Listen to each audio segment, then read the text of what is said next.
ito nga, nalulungkot ako nung narinig ko rin sa ating sponsor kanina na yung Project Management Office ng Mindanao Railway Program, 3 tao na lang, sabi ni Senator JV.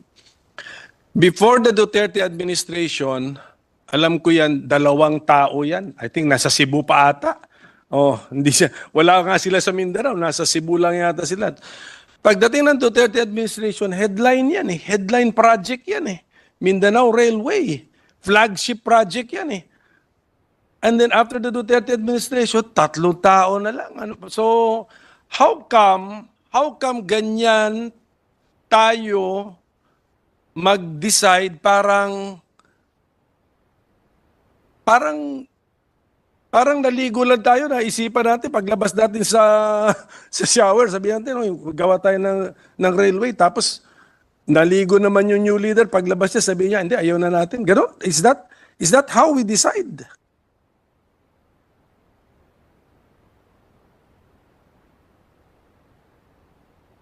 Tama po ba yung facts ko? Teka, si Secretary naman, you have people there with institutional memory.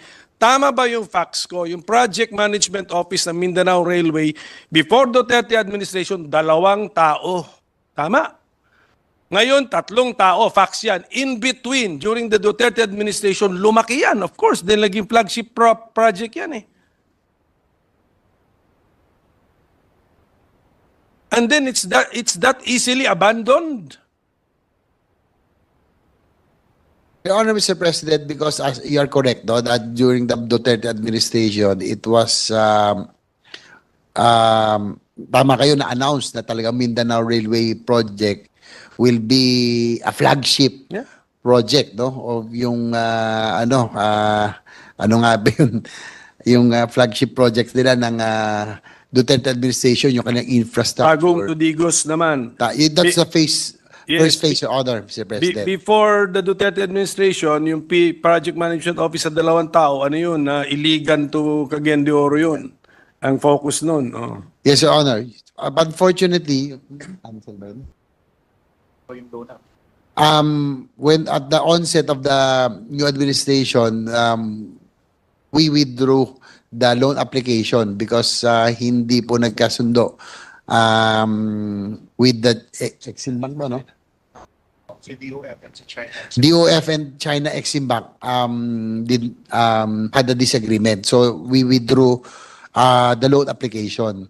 So probably one of the reasons that the DBM did not put funding anymore kasi nga po hindi na po siya ongoing. But sa DOTR naman po kasi there's a policy difference sa kanila po kasi they would want to continue funding it because yung mga prerequisites po that were discussed earlier, no?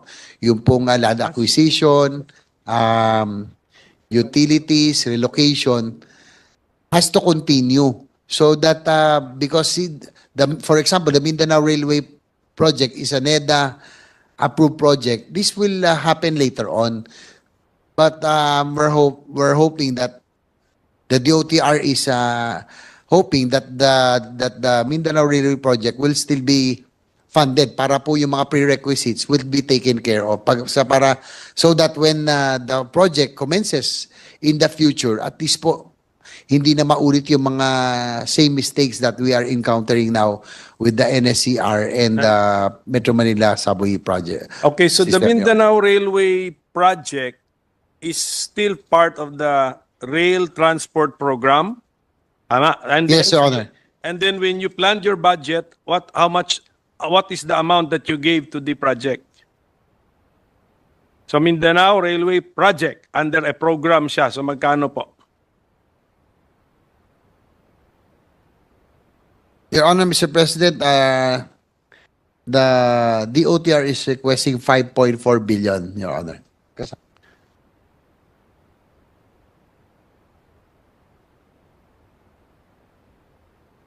So 5.4 billion po yung Mindanao Railway project. Okay. And that is found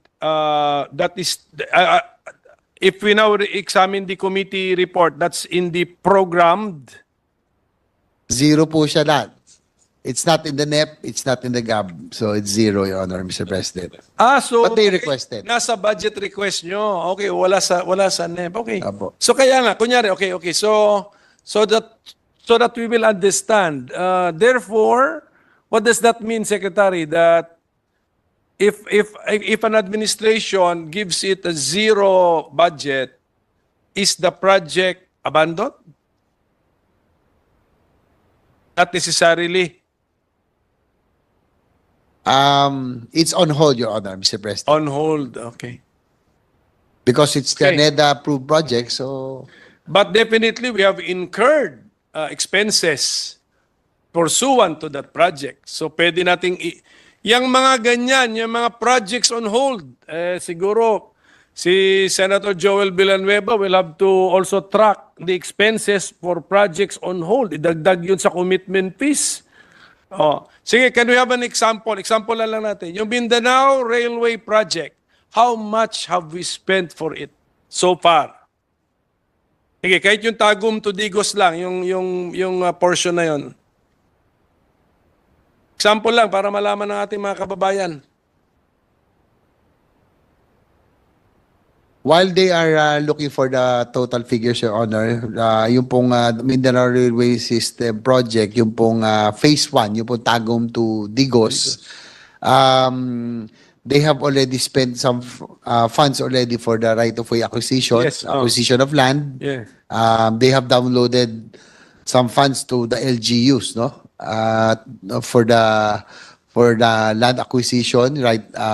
Also yung relocation, among others, no? So ang problema ho ngayon because of sa 2024, Yes, hindi na ho nilagyan, tatlo na lang po yung pong personnel in Mindanao Railway, yung monitoring will be a challenge. Your Honor. That's why, in-example lang po natin now how wasteful we are with our money. But this is, yung, hindi naman ito inumpisahan sa time ni Secretary, but pinapakita lang po natin yung sistema natin sa gobyerno kasi pera naman ng taong bayan yan eh. So, ilan po yun? Magkano po yun? Sample lang, example.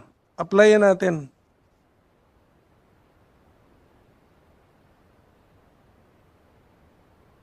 Your Honor, according to DOTR, they have spent about 5.5 billion no, downloaded to LGUs for land acquisition for Yes. the right of way of tag. Ito yung first week pa lang. Yes, yes. Tagum to Digos yun. Tama naman yun. Tama naman. Mabuti nga you're being very open and transparent about it. Siyempre, 5.5 billion pesos na for a project na tawagin na lang natin, let's use your technical terminology, on hold. May we know how yes. Check something. Yes. Wala kang mic, sir. Yes, if you say on hold, ibig sabihin yung project is on hold, depende sa availability ng funds. Am I correct? The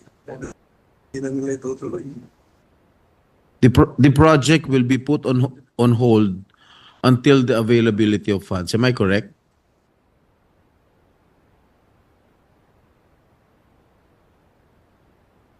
That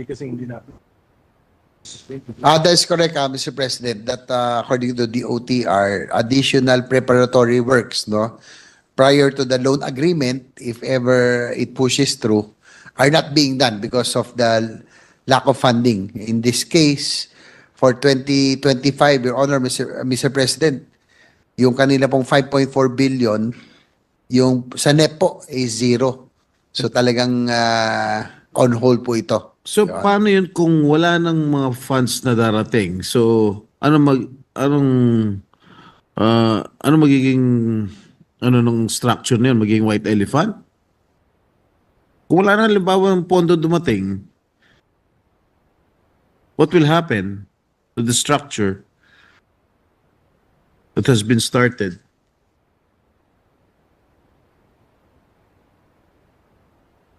Your Honor, Mr. President, that is why one of the reasons that the DOTR is appealing for funds so that the project management office, for example, of the Mindanao Railway System, would continue. Kasi po sa ngayon, if I may give you the figures, yung pong 2021 right of way ang na-release po for Mindanao Railway is 325.7 million. For 2020, 545.6 million that will be used to acquire land that will be used for the right of way of the Mindanao Railway. Ito po yung Tagum to Digos. So may I know what projects are still on hold, if I may? How many projects are still on hold?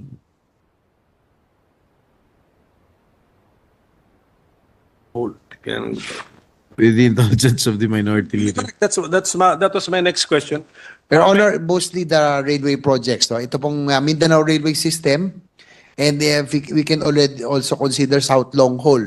Although may funding siya ng konti noong 2024, kung hindi rin po mapupondo ito, it will be on hold also. Ito yung South Long Haul, ito po yung Bicol line, no? From Metro Manila going to So how many Bicol. projects all in all, Mr. Sponsor? Total na. Priority.